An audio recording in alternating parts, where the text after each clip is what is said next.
Bulldog Nation, you are now going to witness, watch, and listen to the best podcast in the league.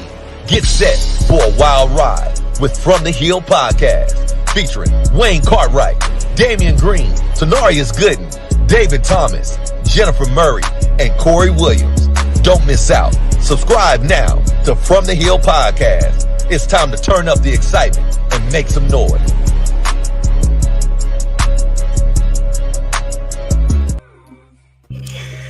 Well, hello, everybody. Happy Tuesday and good evening, family. How's everybody this evening? I'm great. Man, I'm just glad to see DT Green, man. It's been a minute. Hey, we're doing good. Hey, it has been a while. Hey, but it's been a while. The crew is back. The crew is back in town. That's it, man. The full family is in full effect tonight. And guess what, y'all? This is the first weekend and the last weekend until February that we won't have football. That is correct. We'll have football every single weekend starting Saturday until February. Yes, sir. So we're gonna talk about football game that's happening in Atlanta later on in the show. But we got a big one tonight for you. So as we always say at this time, please make sure that you subscribe to our YouTube channel, follow us on all of our social media handles, and also subscribe to our Apple Podcasts and Spotify. Also, at the bottom of the screen, you'll see Hey Wayne, updated. can I say something real quick? Go ahead, my brother. Hey T, let me get that pull up at you. Oh, this right here I got on. Yes, sir. Oh, this is not a pullover, brother. This is a black A&M pullover from R&R in Huntsville, Alabama. I appreciate that you like my good style, though, brother. I appreciate it. I like that. I said I ain't gonna bring this out to the second show, not the first one. Okay. He said this is an exclusive player. An exclusive. All right. So at the bottom of the screen, everybody, we got all of our updated information. Ladies soccer is in full effect. They played a couple of ball games. They also have a couple games this week.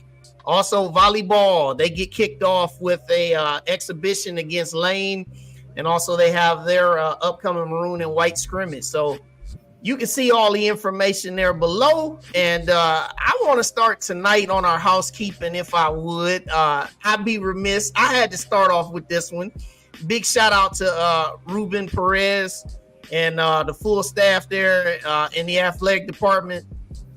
This just makes me smile so hard, man, to see this up on the board and see our show, man, and how far it's come now in our third season. So we can't do what we do without the good folks that support us, and athletics has definitely stepped to the forefront for us. So big shout out to y'all for this. And then next, keeping with the theme of the weekend, y'all attended some fan day events. Those of y'all that attended, go ahead and speak on it. Corey, you go ahead and take it first, man. Man, fan day was awesome. That's a time when the community comes out to see all the sports programs. We were able to meet all the sports programs: women basketball, men volleyball, soccer, cross country. I don't want to leave anybody out, but all the sports programs where you meet them, sign autographs and things, and then after you meet them, then you get to experience the scrimmage. And that was a great time. Great weather outside. It's a great time to get the season kicked off. Hey, I was awesome, there too, man. But I want to say, look like Ruben been doing some push-ups over the summer. You know what I'm saying? Ruben looking like security. Hey, he's playing, is it? Right. Hey, and I looked at Jamal Ali, man. I know it was hot out there, but he still represent with his clean self. Yes, and Dr. Williams. And also, talking about Ali and President Williams, they're everywhere. They support this university not only to put us on the map and to do anything. They're at all the events. They was at Fan Day. Personally came in the stands and talked to me, T, and some others, and just going through the crowd and just meeting people. That's what it's about. When your leadership really puts the students and your fans first, as well as the school. So shout out to them. And so, I'm just proud of how our administration is moving forward and advancing our university to greatness. That's right. That's right. So this was the scene from Walmart on Sunday. So you can see a community grant from Walmart, and everybody represented, man. So big things there heading forward. And then if you have not, please make sure you get involved with the movement. These tickets are still available. You see the 5 home games. So getting ready to kick off the opener coming up here a week from Saturday. But make sure you get your tickets and get it secured today. Also, keeping up with our volleyball theme tonight. Big shout out to preseason all-conference second team outside hitter Saldi Amparo Smith. So, she got her preseason recognition, and the team was picked to finish 5th in the preseason by the coaches. But as you and everybody else knows, we get to step on the court now. All right, and then last but certainly not least, this is just a reminder. Annalise Torian, who's been on our show a couple times, representing the Bulldog track team, she's going to participate in the World Under-20 Championship in Lima, Peru. She's going to run in the 100-meter hurdles, and she participates in the heats starting next week on the 29th at 9:25 a.m. Central. When she qualifies out of the heats, the semifinals are later on in that day. So one thing that we're going to try to make sure we try to do before next week, we'll get the information that we can where people, if you want to tune in and you want to watch it online, we can make sure you do that. But wanted to put this out here now, and so Annalise getting ready to actually travel coming up on Saturday, headed to Peru. So big things for the university. And with all of that, that's our housekeeping for tonight. And I know that everybody is excited about everything that we have going on. And I don't want to delay the time. So tonight, our first guest is a Huntsville, Alabama native and an Alabama A&M graduate. In addition to the aforementioned things, she is an occupational therapist, an author, and she's a mentor. And she is the founder of Start Now Success. And it gives me great privilege, all of us great privilege, to welcome tonight at this time, Dr. Yvonne Briggs, who just dropped off. All right. Maybe she will jump back in. Technical difficulties tend to happen. Right It's when I was hearing, it's a live show. It happens. it happens. It happens. So Sometimes Yvonne, you hit the wrong button. You try to take yourself off mute or something, and then you hit the X by mistake. It happens. It happens to the best of us. yeah, it could be that. It could be that. Well, while we're waiting briefly, we'll see when she comes back up. But just to go back to Fan Day, talk now that you guys saw the scrimmage, talk a little bit about what you saw. Well, I'm gonna be honest. I know a lot of the preseason rankings have us pretty low, but I'm going to say just watch these Bulldogs this season. They're definitely going to. Well, it's not a surprise to us because we know what our team is capable of, but just stay tuned. It's going to be a fun season. Yeah, and then speaking of rankings, I'm out of town for a work trip, and I was talking to this Alabama State grad today. We just talking football, talking enrollment. No beef, but he yeah, man, I hate that they put us to finish number one. I said exactly that the pressure is on them, so the fans and alumni know that they have the target on their back. and I'm glad it's not out. I'm kind of glad that people don't expect us to do much, so then we can do much. So I kind of like it that way. I totally agree. I was in the stands and looking at our team and everything. I think, we're going to be much improved. And I'm with T. I'm glad that we're not ranked high. And really, we don't deserve it right now. But I think, we will surprise a lot of people, and looking forward to this season to get started. So I think some of the issues that we had last year, we won't have this year. So, hey, looking forward to it. Yeah, I've spoken at great length about our team on a couple of programs, and I'm actually going to speak on another one on Thursday night. So, but okay, Yvonne is back. Hello, Yvonne. Hello. There she go. I was having some technical difficulties. Hey, it happens. Show business this stuff happens, but yes, we got you back, and you're in full effect. And so, as I said before, you're Dr. Yvonne Briggs and founder of Start Now Success. So, for those that do not know about Start Now Success, the floor is yours to introduce it.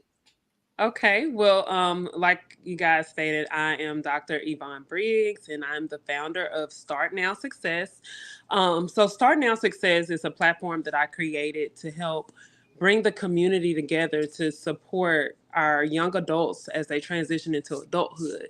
My goal is to help young adults see what success looks like in our community.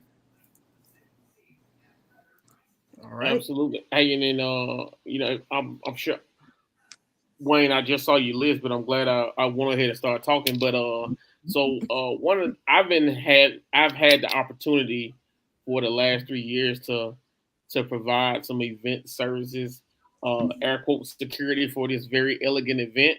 And it's always a good turnout. You get some of the young professionals in Huntsville around our age, which we're not as young as we used to be, Right. to show up to that event, dress nice and have a good time. But I always said that it gives you that homecoming party vibe. When I say I get to see people in there that I haven't seen since last year, but we always, it's like homecoming. It's straight homecoming pre-party. But so it's a great event. I love working it. I'm gonna be there until my knees give out. But can you just say explain to everyone? I know you have the Start Now Success, but explain to everyone why did you come with this event and what it means to the recipients that receive the scholarships every year. Okay. So every year, like you stated, every year I do an event. And this event is basically to raise funds for my scholarship that I've created. It's called the Start Now Success Village Scholarship. And this scholarship is a scholarship that I give out to Alabama A&M students each year. As you all know, I am an alumni of Alabama A&M, and I'm a diehard Bulldog. So, I feel like it's my duty to give back and to support our fellow Bulldogs. So this event that I have every year is called the Annual Celebration of Success Red Carpet Affair. And with this event, I use it to raise funds. I allow the community to come together and to donate, to purchase tickets. All of the funding goes into this event and to support the scholarship to give to Alabama A&M students. Nice. Dr. Briggs, so you just mentioned that you are a diehard Bulldog. So I want to start from the beginning. You come from a family full of Bulldogs. And Yes. So I just want to talk about how has A&M shaped where you are now? Like, what does it mean to not only attend A&M and graduate, but to give back? As we all can probably relate to this, going to college was not easy. Even though a lot of people may know, like my dad was a professor at Alabama A&M. And so some people think that I had it easy, but I didn't. I still had to take out student loans to, pay for housing. and pay for things that, I wasn't able to get support through my family or through others, not scholarships, but through financial aid. And so um, the reason why I wanted to create this scholarship was because I know how it is to struggle. I know how it is to be a college student and can't afford to put gas in my car, or can't afford to, go down the street and grab something to eat because the cafe closed. So I know that feeling of needing just a couple of dollars to help me get by with just the small necessities. So that's what inspired me to create the scholarship. Also through college, not just Alabama A&M, but I also attended 2 other schools. Um, I noticed how at the PWIs they give back a lot. Their alumni supports their current students, and I just wanted to see even more of that. I know we have a lot of scholarships to support Alabama A&M students, but I wanted to see more of that. I wanted to be a part of that. So that's the whole reason why I wanted to create the scholarship, just to help these students, with their financial burdens. Good deal. Dr. Briggs, good to see you. My HA2 sister. That's Always a right. pleasure. So want to go back a little bit when you talked about your family, because on your Hmm. website you mentioned how your Nigerian upbringing and your family played a big part um, in this as one of the components to why you Hmm. started this. So if you could talk a little bit about how that upbringing contributed to you starting this scholarship program. Okay. And so the title of my scholarship is called the Start Now Success Village Scholarship. And the reason why I named it that is because growing up as being Nigerian and in a Nigerian household, that's how we were raised. It wasn't just our parents who raised us. We have a whole Nigerian community here in Huntsville. And we call everybody aunt, we call everybody uncle, we call everybody cousin, and we're just like one big family. And so, for example, after graduating, with my doctorate degree, I had a party, and the entire Nigerian community came in to support, um, you know, helping me by, providing me with funds that I needed to, just to get by. And so this is something that it's not even, it's like the norm for us as Nigerian, growing up and being Nigerian. And, it's the support that we get from people that are not just our immediate family members is what I want to see happen in this community. I want us to be able to come together and help raise, um, in this case, our Alabama A&M students. Nice. Right. Dr. Briggs, give us a little success story, Mhm. maybe a recipient that received your scholarship, a little story that kind of tugged at your heartstrings, and let us know how the community can help support this venture. Okay, so far I have been able to bless 8 students at Alabama A&M with the scholarship, and I'm praying that we can bless more students in the future. They all had touching stories. So let me think. Um, I guess I'll talk about Michaela. Michaela touched my heart because reading her essay, she talked about how she was the first generation college student. So she's the first person to go to college in her family. Um, Not only that, her goals, her career goals were outstanding. She was wanting to go into engineering, and be the first Black female to create an electric car. And so, I'm not an engineer, so I don't know how to engineer terms, but that's what she wanted to do. And I just thought that was outstanding at her age to want to go that far into engineering and to being the first Black female to create or to build a electric car. So she was very touching, and she came to the event last year, and she said a few words that really touched my heart. Not only was she happy, and not only did she feel blessed to receive the scholarship, but she spoke of me and how she felt like I came into her life at the right time.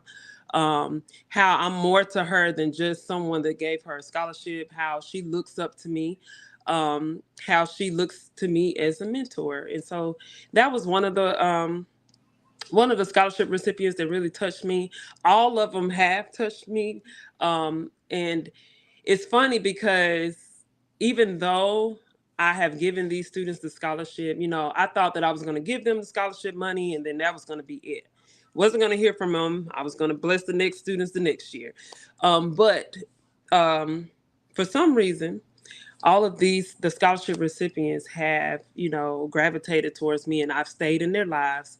They're all doing very well. They're doing internships. They're still maintaining their high GPAs. Like, those students are doing awesome.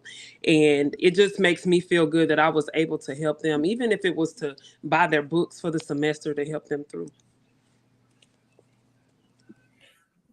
Dr. Briggs, Start Now Success has been successful, and you've accomplished a lot of things.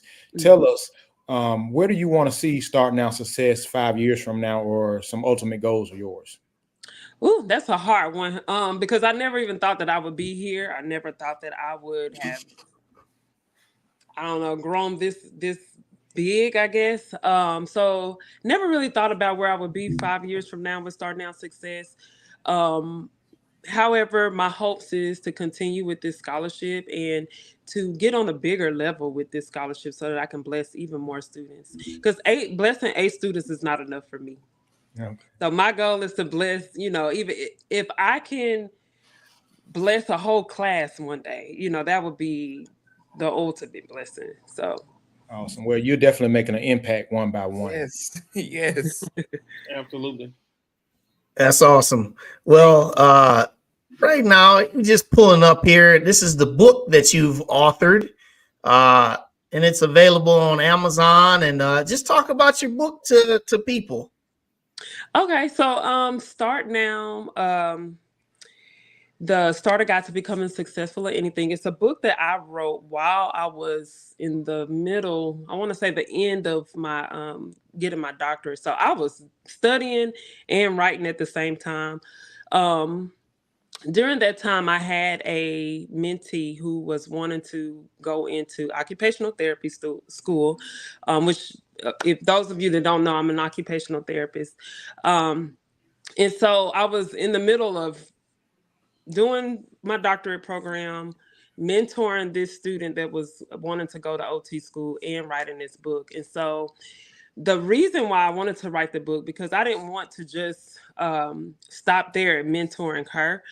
I wanted to mentor a lot of people, and so I felt like this book was going to be the ultimate guide to help people get started. Because I know after college, we tend to get stuck. We don't know where we want to go. We don't know what we want to do next. And we just are, things are just up in the air. We don't know. So I wanted to create this guide to help people just get started with their finances, with learning how to stop procrastinating, to learn how to create goals, and a lot more things. You got to go buy the book to get the rest. I don't want to give it all away. All right. And last but not least, this is how people can follow you in the movement. Yes. So follow me on Instagram at Start Now Success 1, the number 1, and on Facebook under Start Now Success. All right. Well, Dr. Briggs, this has been a great time. And, I know that there's some people. DT, go ahead, get in there, brother. I have one last question. You're a Huntsville native. Where did you attend high school? I went to J.O. Johnson High School. I knew he was going to do that. You knew it. A lot of successful people come out of Johnson High School. You better believe it. Waiting for this guy right here to say something. Come on, put it in the comments, CJ. We know. That's the top jag. That's the top jag right there. Yeah, y'all Jaguars do not play. That's right.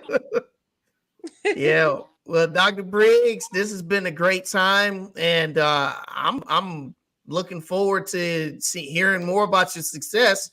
And definitely, I'd love to meet you in person one of these days. Absolutely. I'm ready. Yeah. So thanks for joining us. And everybody who's on here watching us live, make sure you go out and get the book. Follow her on her social media. Just follow her. And those that are gonna watch this back, you do the same thing. So and don't forget this Saturday, August 24th, the third annual Celebration of Success Red Carpet Affair Day Party is going down 4 to 9 p.m. at the Omega Center. Hope to see you there. You can visit my website at www.startnowsuccess.com to get your tickets. There it is. All right. Well, Dr. Briggs, thanks for coming on. God bless you. And we definitely will be in touch. Thank you for having me. Appreciate you. All right.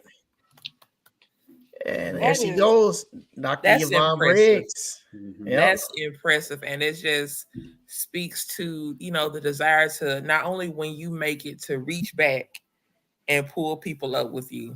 That's literally the motto of Start Here, Go Anywhere. That's right. Yep. All right. So we're going to keep everything rolling tonight. Our next guest, he is a certified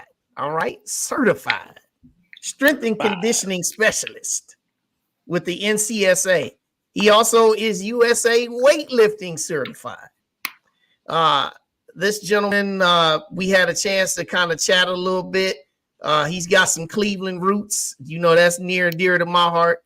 He graduated from the Ohio State University, and he also has his master's degree from Penn State. And this is his second year at Alabama A&M, and he is currently the director of sports performance. And DT, I know that this is very near and dear to your heart. Everybody, just before we bring him on, I just want to say this real quick. And for those of y'all watching, DT is obsessed with strength and conditioning. Yes, obsessed. Hey, if the quarterback throw the ball in the flats and he missed it, it's the strength and conditioning. That's what it has something to do with.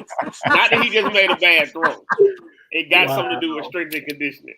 We can't keep nothing of ourselves in the family, can we? Nope. They hit a serve into the net. Strength and conditioning. Strength and conditioning. It's the trenches. You got to have the proper strength and conditioning with the trenches. Right. So we had to get that out of the way first before we bring you on here. Seth Morris, everybody. Welcome in, Seth. Yeah, hey, good evening. Good Bulldog evening. How are you guys?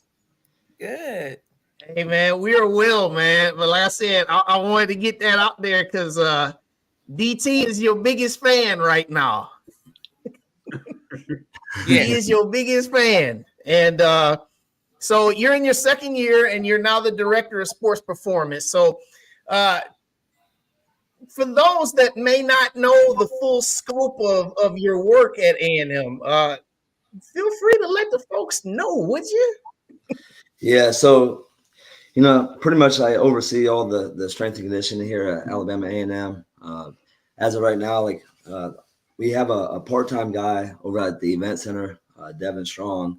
He goes over the women's basketball, men's basketball, and tennis over there as well. And then I think we're finessing, we're not finessing, but we're going to work in bowling this year as well.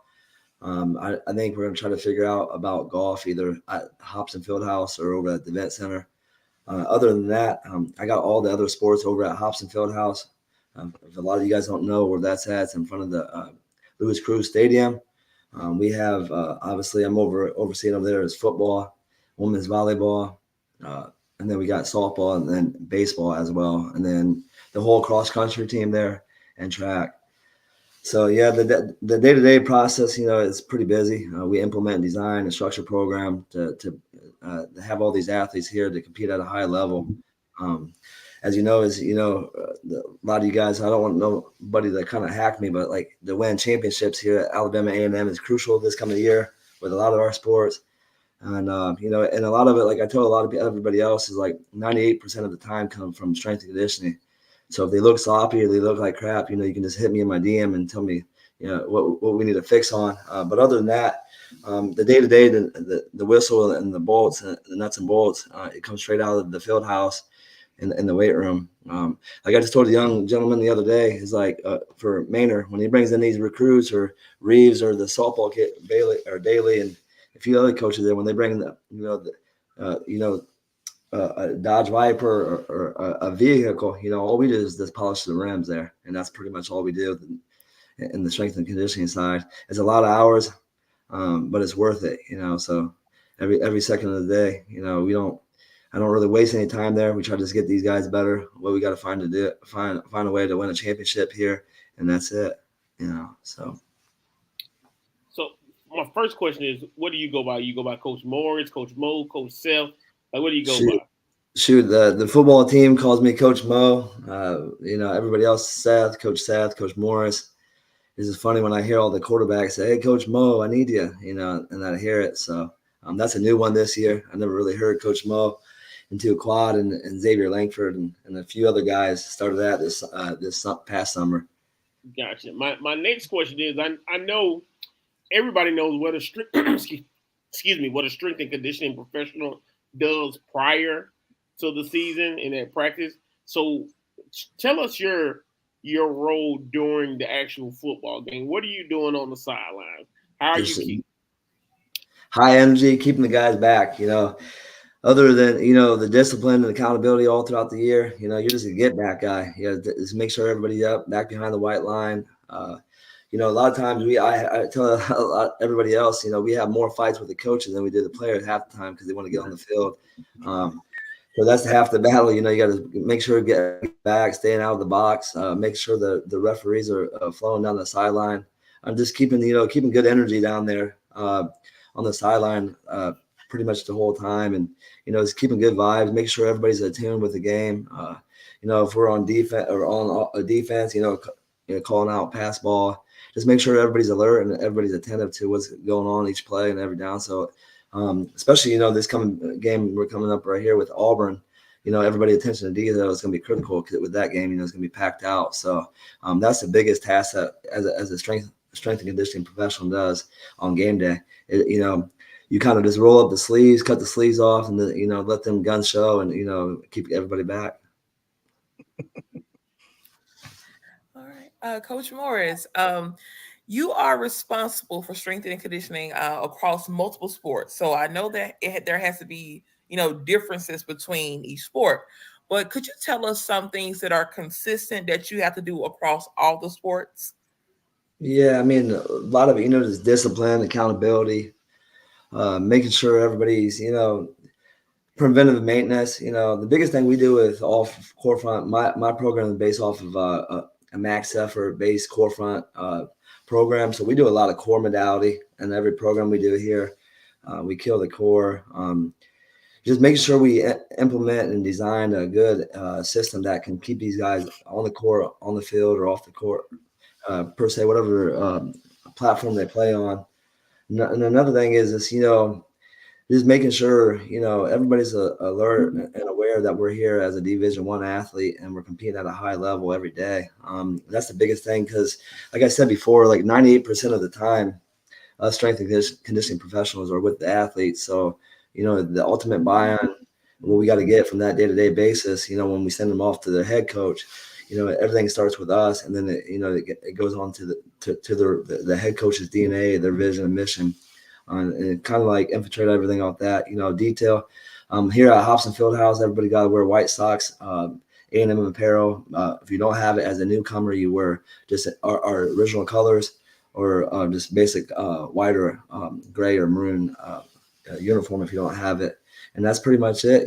We kind of like when freshmen come in, obviously with the NIL and the transfer portal now, you get a lot of new faces, newcomers that come from different programs. So you got to kind of, revisit and recall, what we do in our demand in the weight room at every workout period. So, okay. I just have a second question. So you are a graduate of two Big Ten schools, and that's the Ohio State as well as Penn State. Which and I'm gonna put you on the spot. Which school was your favorite game day atmosphere? I said when I was a GA at Penn State, when they did the whiteout, it was pretty nuts. I lost track where Bill O'Brien was the head football coach there when I was at Penn State, and Fitzgerald was the head strength coach at the time. And I remember, Bill O'Brien was yelling at me about getting guys back, and I was getting them back, and I was trying to yell at Fitzgerald. It was so loud, like you just couldn't, nobody could hear you. So you were tapping, and then the head strength coach was so in tune with Bill O'Brien and his staff staying off the field. That was like one of the electrifying moments I felt like in that era at the time. I'm sure it's gotten way better. I know they added in some more seatings in there, but I just don't think anybody across the game and collegiate athletics, that game right there is really it's a high profile game. Even when like they travel pretty deep, but when you go to Station College over there in PA, they just pack it out. And it doesn't matter if it's like a blizzard coming or just rain. They're always going to keep that stadium filled.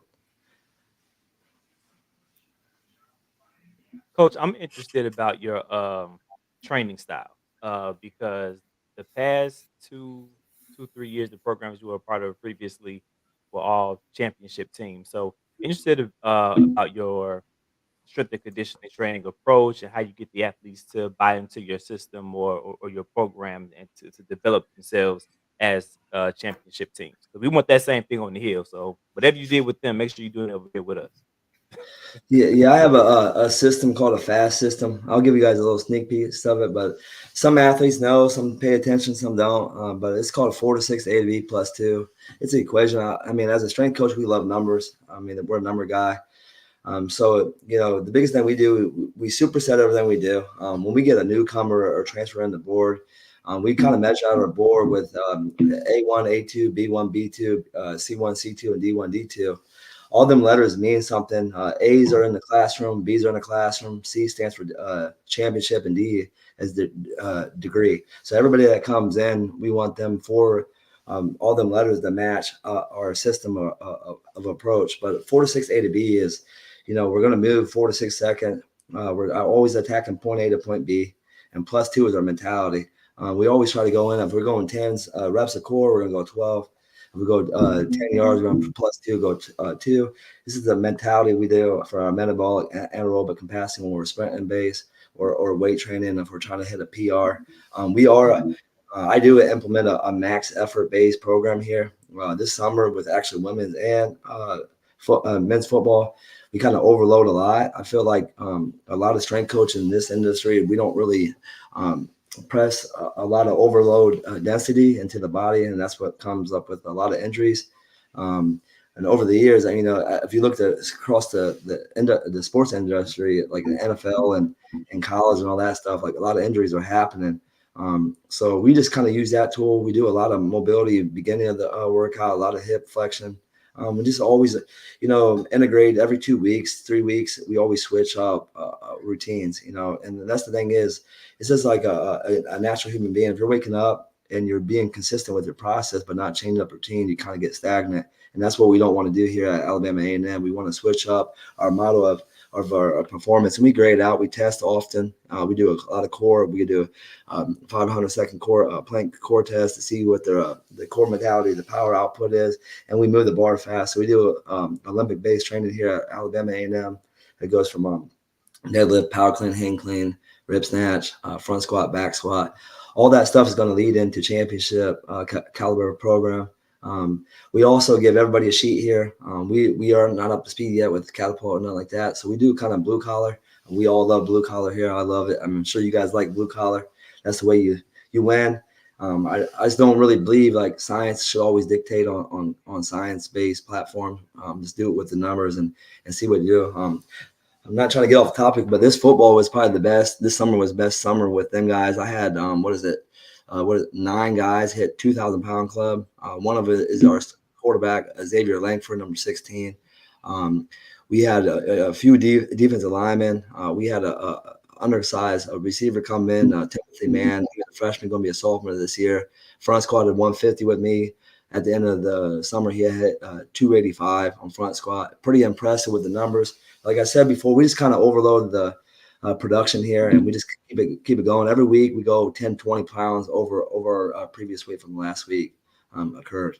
And that's what we do here. You guys going to see a big difference. I'm sure at the scrimmage, you guys see the guys look bigger and more faster, explosive. And now the trick is keeping these guys healthy and get stronger as we get through the year. With all the sports that we touch, like volleyball, got very explosive. I'm very impressed with a lot of the girls that coming back, seniors, upperclassmen, even the new freshmen that came in this year. For the time being of training, they kind of adapt to the program, but now we just got to kind of execute all the off-season protocol and come in and help win a championship here. So, Coach, they joked earlier about just my enthusiasm for strength and conditioning programs in college football, and I'm going to tell you exactly why that is, right? So T will tell you, like, he and I, we both watched Bama football over the years. And Nick Saban got to Alabama in 2007. He inherited a team that was somewhat out of shape and whatnot. And then 2008 come around, and by the time 2009 came around, these guys looked like completely different grown men. Just 1 year, one off season in the program. And I noticed on your resume, you spent a little time down in Tuscaloosa under Scott Cochran. Tell us a little bit about that. Yeah, I mean, that was actually a pretty good experience. It was a little bit of time. It was an unpaid internship. I was going through NSCA and I reached out to him. He said I can show up. And, for the time being there, a lot of people that's where kind of the story kind of impact at is just going, just doing the little things, because I lived on my car for the time being there and then showered in the facility. And yeah, I mean, that's the way you got to build up. I tell a lot of these guys that want to be a GA or full-time assistant here, you got to do the little stuff to become, be great where you're at. A lot of his science-based program I kind of use into the program that I'm doing right now. Him between Scott Cochran and Craig Fitzgerald, sources that I kind of mimic a lot of their stuff from. He's just brought the juice every day. Never had any downtime. If you had 3 hours of sleep, 2 hours of sleep, you're gonna walk in there, you're ready to go. I feel like you drink 2 bangs, within an hour. The guy was nuts. When I was there, a linebacker, which is actually a director of strength and conditioning now at University of Washington, was Tyler Owen. And I remember training his rack while he was playing college football at University of Alabama. And long story short, now he's the director at UW. So it kind of tells you the program and the model, and he's implemented and engraved. I just think now, today, if we had to play him, I think we can pull one off on him down there in Tuscaloosa. Hey, Coach Moses, Corey Williams. Hey, one of the things I want to know, you've had a lot of stops, but what is one of who you look up to, or your mentor, or somebody who you really look up to? Well, I got a lot of people that I look up to. One of the biggest pieces I kind of look up to is our visionary athletic director here, Dr. Paul A. Bryant.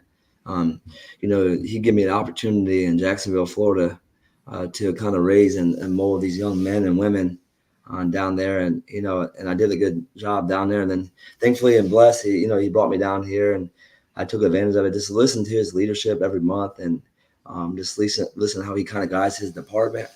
That's a huge guy that I'm always going to take a part of in my life, and the leadership guidance that I see him kind of attack our room and our office on a day-to-day process. Other than that, another one is a strength coach I always look up to, and I try to reach out pretty frequent, is Ted Rath. He's the Philadelphia Eagles strength coach.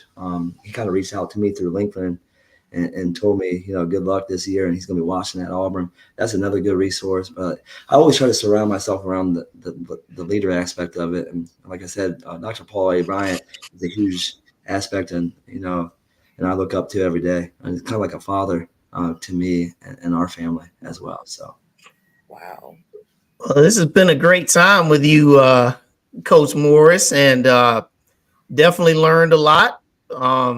And definitely you've inspired the masses that have been watching. So, ladies and gentlemen, you will see Coach Mo on the sidelines, being the get back coach, trying to keep us from getting delayed game penalties, sideline warnings, all those different things. But also, you're going to look to see the big things that he's done with all of our athletes. So shout out to you, Coach Morris. Thanks for joining us, and good luck to this season because there's going to be many happy returns. We already put that in the atmosphere. Yes. Yes, sir. Hey, I appreciate you guys. Yeah, man. So we'll see you next time. And God bless and good luck here in the near future. Football's on the horizon. Yep. Thank you. Have a good night. You too, too, man. All right. And it's just, I'm glad he broke a lot of that down because a lot of people don't realize there's so much science that goes into this. And, it's not just, you put the athletes on, you have to prepare them.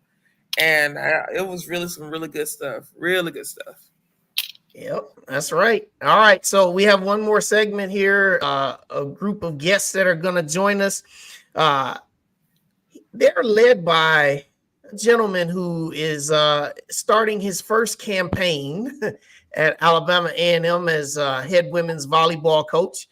He has over 300 wins as a head coach in 16 seasons.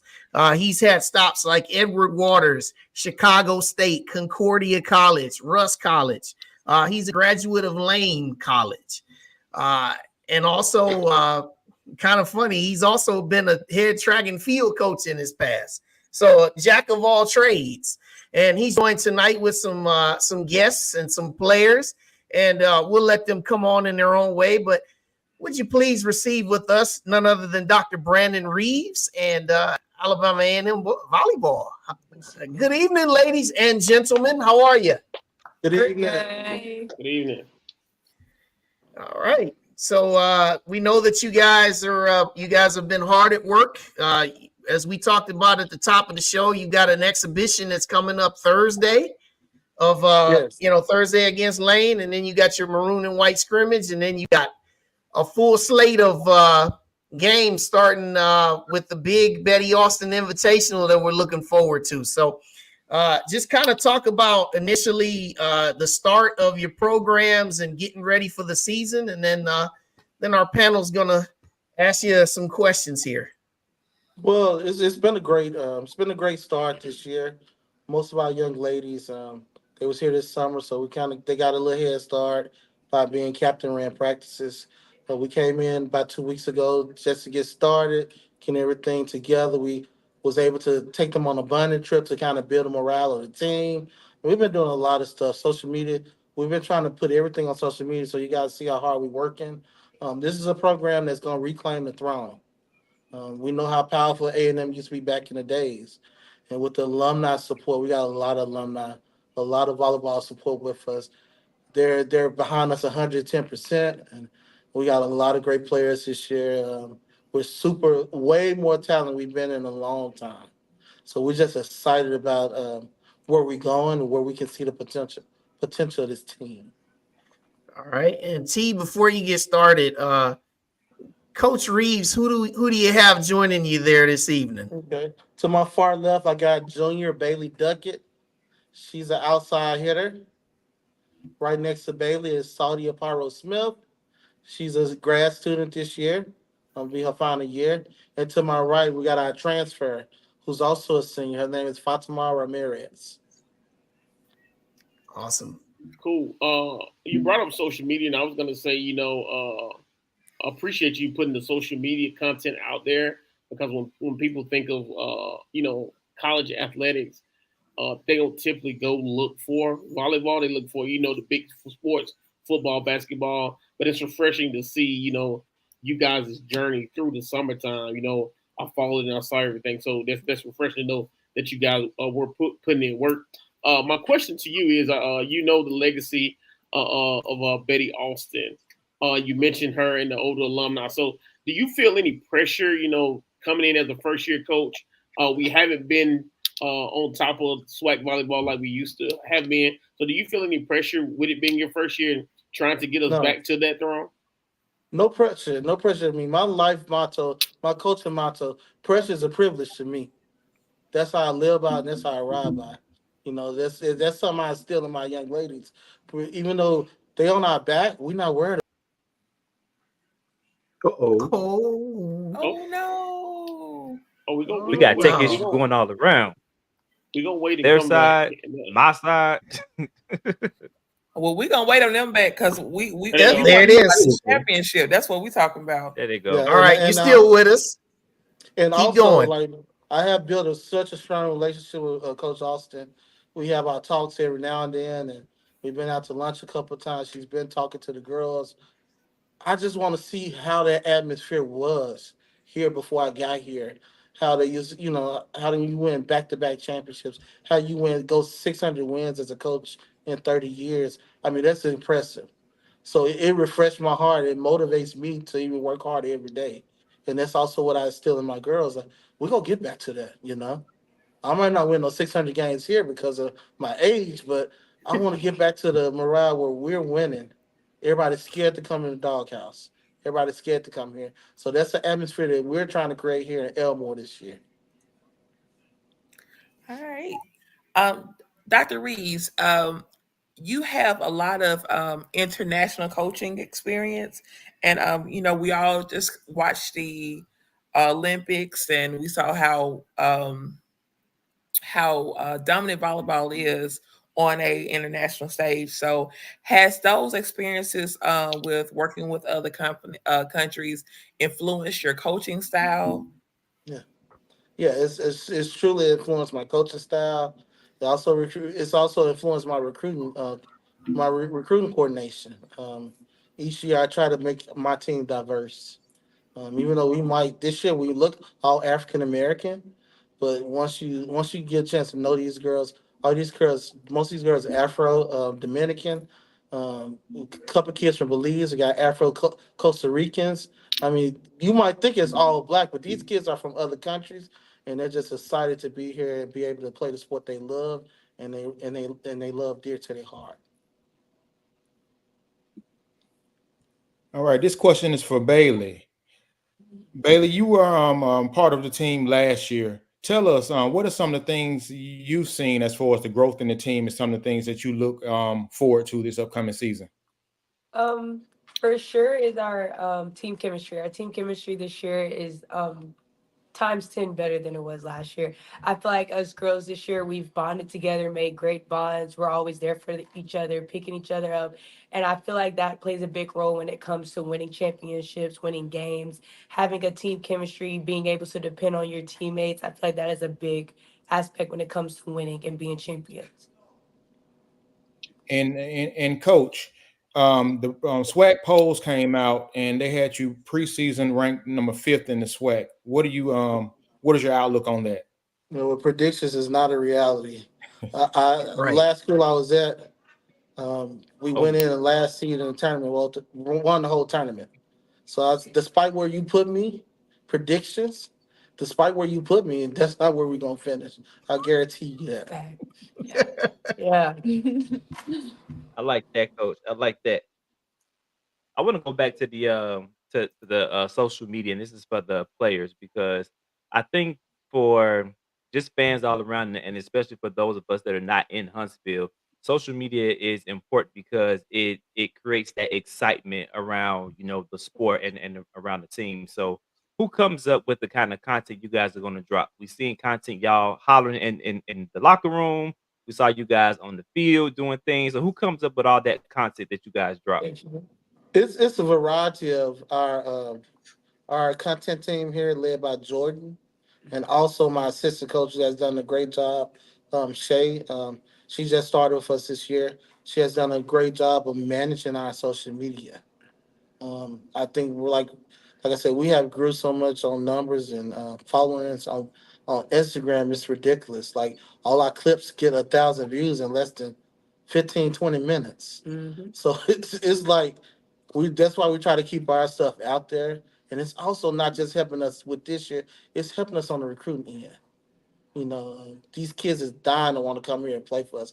And this year, if you guys really look next year, we'll have one of the top recruiting classes next year coming in the whole SWAC. Mm-hmm. Just off of what we have done, just off of social media and how we're attacking recruiting and how we're bringing kids on campus and they're committing right away. So social media has played a You guys are tremendous definitely part. doing a great job with that. Yeah. Yeah. And coach, I Coach, wanted to also ask, you also have oh my bad, DT, go ahead. no. Go ahead. Finish up.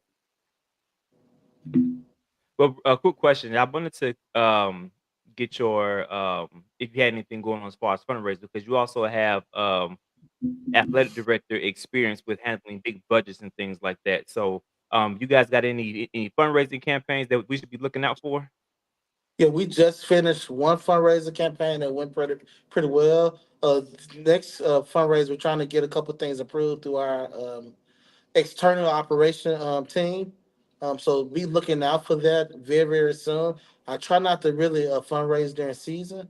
I try to fund cause so we can focus on what we need to focus on. But most of our fundraiser ideas will our fundraiser programs will come directly after season because I really want to in the future I really wanted to take this team overseas abroad for some summer tours, just kind of get us out there and just things like renovating the locker room, bringing new things into the locker room, things like that. So they will deserve it. I think this year we're going to write our own book because I know that we're capable of winning the SWAC championship. So it's going to be some big things this year. Coach, one of the things that I noticed is we went from 7 ladies at 6 foot or above up to 12 ladies at 6 foot or above. So that's one thing that I'm personally looking forward to, is seeing that size impact on the season. Can you tell us about the Betty Austin Classic? I saw that also. That piqued my interest. I'm really interested in that, and I'm pretty sure a lot of others in the local area are so. So this is where it came back to. I'm a coach that I always like to support the past, especially if it's great. I want to build a relationship with the alumni. So I said, why not give Betty also a Pioneer Award? Because what she has done here for A&M volleyball, A&M athletics, period. And I want to kind of reunite the alumni with the present athletes right now, because in the past years, it's been a very division between that. And we want to bring back that support, bring back that support. We want alumni games here. We want to do all of that. So I said, this is one thing that I can mend and I can kind of bring back to A&M, bring it back to the Hill. So we decided to name this invitation after Betty Austin, and we want to run this each year. This year we got all PWIs in this tournament. It's going to be a tough tournament for us, but I'm very confident that we'll be just fine. Next year I probably want to go back to more historic Black College University, but at this time these are the teams that are accepted to come here to Huntsville. So we want to keep this going each year. In representative of the former coach and the first coach in school history here, none other than Betty Austin. All right, now, ladies, let's kind of mix a few things up real quick here. All right, so we're gonna keep it all in good spirit and good fun. You all have been around your teammates for a while. All right, Saldi, I want to start with you on this first question. All right, and he's just sitting next to you, but just look at me. Give me your best Coach Reeves impression. Don't look at him. Look at me. Look at me. Look at me. Well, I know Coach B since 2021. He's the first coach that worked with me when I come to America. And I feel like my relationship with Coach B is being every year building up more stronger than we start meeting at first. Because I come here to the United States without no English. And I remember that when I talked to him in the court, I was using my Google translation and like my phone. And he was using translation too to translate for English to Spanish for talk to me. So it was like, when we come here, we don't have no family and everything. And with him, I really kind of feel like I have somebody here to support me outside of being my coach. So my relationship with him, I could have said I really had respect and empathy and everything. And I feel like that he can feel that to me, that he can count to me and everything as I can. Google Translate. He gonna buy some stock in that. Right. I got a question for the ladies too, Wayne. Go ahead. So again, coach is there. Just act like he's not there. What is the thing that he does or drill that he makes you do in practice that you absolutely hate and you wish he'll get rid of it? Oh, the lines. That ain't a drill. That's a punishment. But it is still. I can say the one where we dig like 6 balls. Like we go dig, then you go short, then you go deep, then you run to the other side of the court, then you that's go what I'm dig, saying. then you What go I'm short, then you go deep, and then you just keep going. We have to go like 6 times. Yeah. Gotcha. That drill's pretty deadly. I'm not gonna lie. And then he makes us roll with it, which makes it even worse. Oh, Got yeah. it. That drill's All right. bad. So ladies, in your pregame, as you're getting ready for a game, what artists do you listen to hype you up for the game? Oh, I listen Bad Bunny. That's a good one. I really don't have a certain person I listen to. There's a certain song I listen to. Sexy Red. Sexy Red. I do not listen to Sexy Red. No, Oh, I like the Lord. song. Yeah, it's called Dog. That's the song I listen to before every game. I probably go listen music in Spanish to keep me out. I used to artists from the order I listen. And Bad Gotcha. Bunny is one of them. I don't really, yeah. Yes. Now we got to hear from Miss Quiet on the end there. You know what you got? What you listen to? Drake, soca music, Caribbean music. Okay, Drake's a all good right. artist. What about you, Coach? What gets you going pregame? Oh Lord. I gotta go. I gotta go way back, like Get on My Level, and all those See, that's what I'm talking. songs back in the late '90s Right. and early 2000s. That crunk That's music. around my Yeah. time. Hey, There you go. That's my that speed gets Never, going now. every ever. time. That's up. Never, That's That all gets up. going every time. Ever Never ever get on my level. get on my level. You can't. Right. That's it. That's our Yeah. age group. Yes. And I Hey, tried to I got practice. one. One night we played music, so I tried to bring the old school music in for them, so they kind of know how we used to vibe back in the day, And Right. it's, Look at it's Baby no fun Face, for them. Bailey We shaking her turn Yeah. head like, out. It's no fun. We'll be like, Coach B, really? Can you We change don't want to listen to this please? today. Give me another different Or back. he'll try to play us Not the R&B, and I'm 80s. like, Coach B, we're trying to spike balls. We're not trying to sit here and sing lullabies. Give me energy. Like we'll be in there playing volleyball, listening to like Beyonce Halo. Like I'm trying to play volleyball. Please. Mm. hey, I got Y'all want one that big here attack from music. I got one here from the group, which is really cool. Ron Reeves, shout out to you, Ron Reeves. Ladies and Coach, what team are you looking to play the most in conference? Oh, Jackson State We're looking to play Jackson State. and Alabama State. We beat, of course, Alabama State, but we beat Jackson State both times last year, and they beat us in the tournament and won the whole tournament. Oh, So wow. we're just very eager to see Jackson State, and that's homecoming. Waiting for them. That's homecoming. That's Sunday after homecoming, and we move the game up to 12. So some people that's leaving out can come by and check their game out. That's a good That's a move. home game Oh, here. yeah. It's Oh, yeah. October the 20th, right? It's October 13th. 13th, yeah. yeah. That weekend. October 13th. So we want everybody out. Of course, Alabama State is a rivalry. Always. We're going to put on a big fan engagement for the Alabama State game here. So Bulldog, save some of your voice now. Don't lose all your voice at homecoming. Save some of it Hey, for that Sunday so we can support don't our lose ladies. your voice to Boosie and Glorilla and I everybody that's definitely Saturday night. am. Everybody else, right? And that's one thing I know previous coaches don't care, but I really care about my kids having student life. We will have curfew the day before the game, but I really want my kids to be very involved in student life. We're just not athletes. They gotta know what the Hill experience is about, and they gotta have that tradition. So I'm excited. We've been at home the last couple of years for homecoming. I told them That's the what's up. concert's at I like 7. that. We'll make it. Yeah.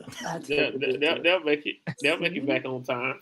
We don't need to be out past 12. We gotta have some type of priority set. Right. Yeah, so All right, now, all right. So as we get towards the end of the segment, ladies, now I want to get into the superlative part of this segment. Okay.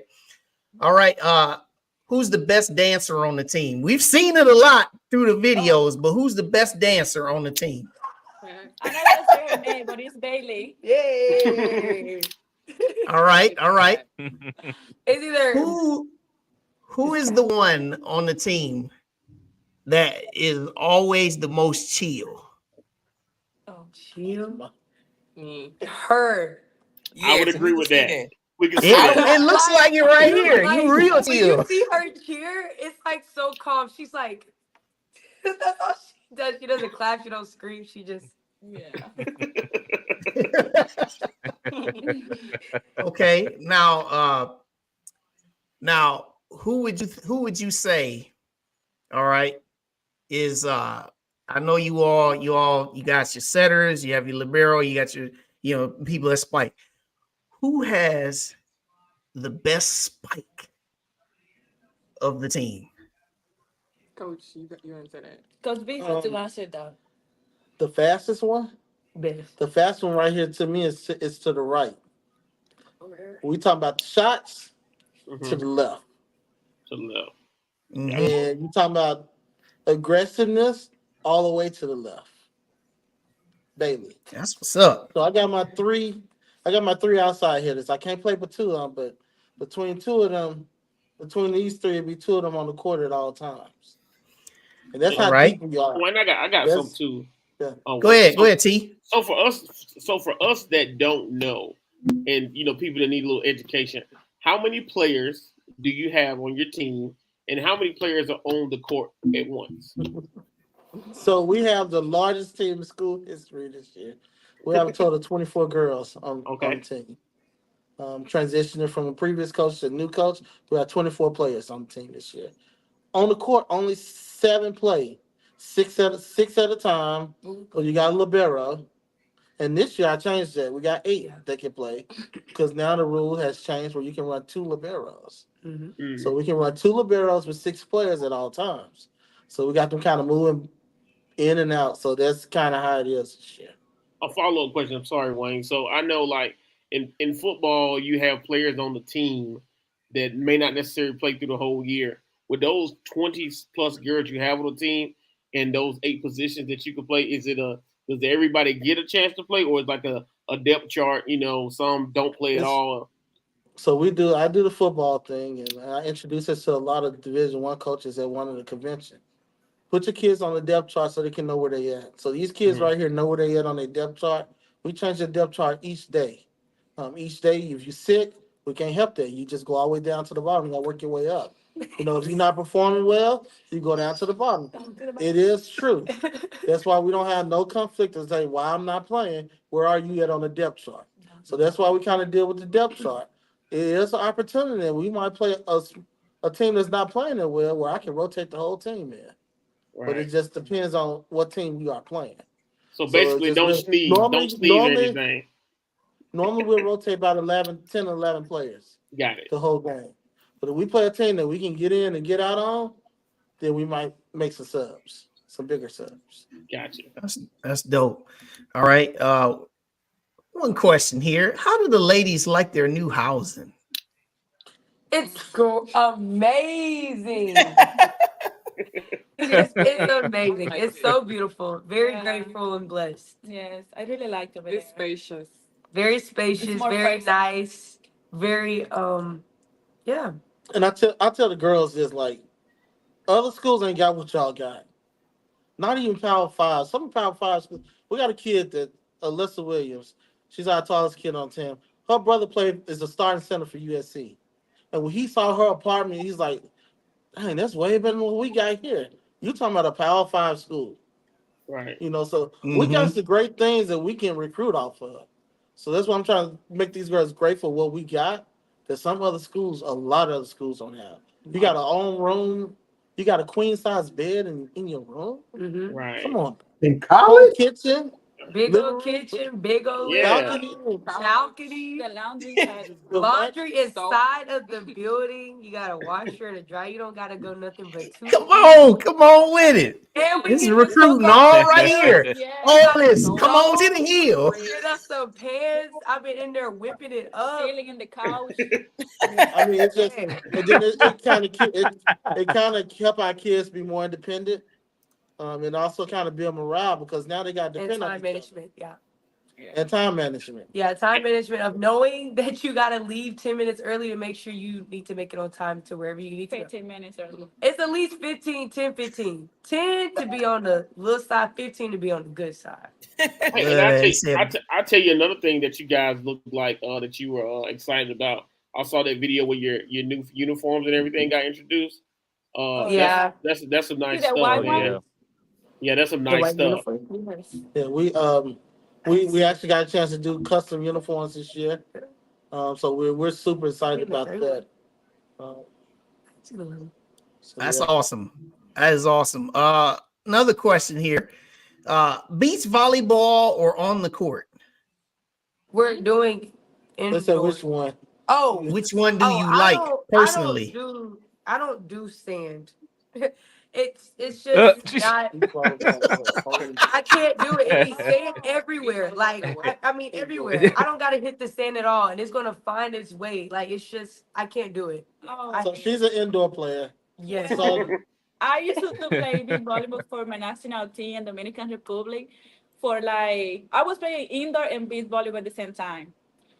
And I would say I really love the sand, but I like the cowboy. I would say both between. I cannot make a decision honestly because I really miss it right now playing the sand. No, not I. I choose indoor. I think beach volleyball is really tiring because the sun drains you. And just because you know how to play indoor volleyball, don't mean beach is gonna be easy. At all. Beach is like hard. Like different. you jump 50 inches off the ground, you go to sand, you jump 2. And it's just like, oh. But we did. When was it when we went and played beach volleyball? This summer. In the summer, yeah. We would have played together. It was eventful. Yeah, but one thing about beach volleyball is like they really help you to get pro in the jump and passing everything because when you play sand, it's only 2 people, and when we play indoor, it's 6.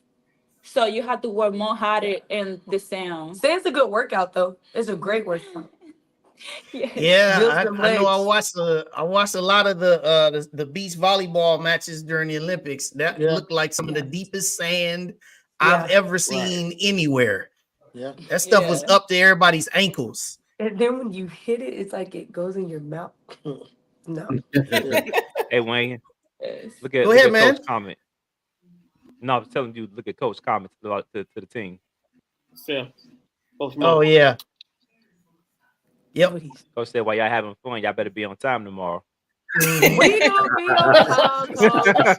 6 o'clock. We gonna be there. We got it, Coach. We got it. Coach. Yeah. So with that, I am definitely going to come. I'm up here in Ohio, but I'm gonna be there for the Southern football game, November 2nd. I will be there with my wife Sunday afternoon, November 3rd against FAMU. Okay. So gonna definitely look forward to seeing y'all in person. Yeah, that would be a big game for us. Yep, and I'm gonna get some of y'all here on the team. Y'all gonna come with me if y'all free, so we can come watch these ladies play. So looking forward to Betty Austin Classic that's coming up in the event center, which will look awesome. And then also you have games in Elmore. I'm sorry, that tournament has been moved. Unfortunately, it's been moved to Elmore Gym. Okay, so it's gonna be in Elmore. All right. Are you gonna play any games in the event center this year, or just all in Elmore? Not this year. I think we're pressing more for next year. Okay. So we're still working that out. All right. So Betty Austin Invitational will be in Elmore. All games will be in Elmore. So September, August the 30th to September the 1st. First game is 3 p.m. Friday. Of course, we play the first game. We play the second game at 6 p.m. against Idaho. Yep, on the Idaho Vandals. Yeah. Oh wow, it's a weekend. Get rowdy in Elmore. And then game day Friday versus Lane. Yeah, at 7:30. Yep. In Elmore.